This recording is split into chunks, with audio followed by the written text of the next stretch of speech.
Okay, so that's actually very interesting questions that you have, Marcel. But first of all, thank you for the comment anyway. Um, Now you're asking about managing user accounts, cloud storage, and in-app purchases. Now, for managing user accounts, I would say probably the two easiest things to use are Firebase and Supabase. So these are very easy to integrate with any app, whether that's a native iOS app or something like React Native or even Flutter. And they give you a very easy SDK, which you can use to just handle authentication, user accounts, and everything else related to that. For Supabase and Firebase, you also get the benefit of cloud storage. When you say cloud storage, it's interesting what you mean by that.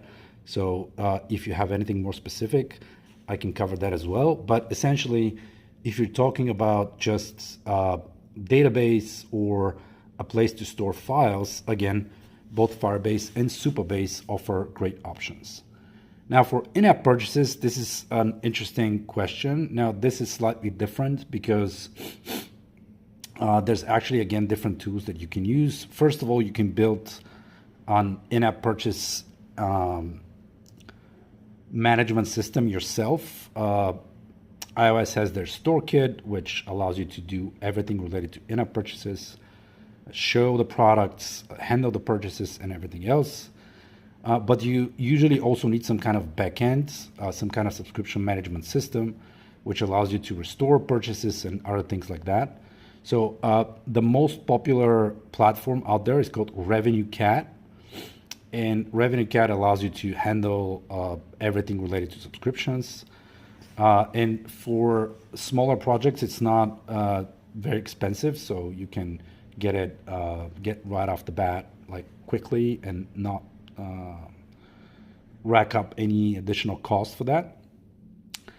There are other tools out there, like one of them which is coming up recently is called Adapty, but I haven't personally used it, so I can't say how good it is. I've used Revenue Cat for multiple different projects. It's very easy to integrate, and like I said, not expensive, especially for smaller projects. And one like pro tip I can share is using something like Superwall for handling your paywalls, because paywalls are essentially something that you want to be able to change quickly and test different paywalls without having to update.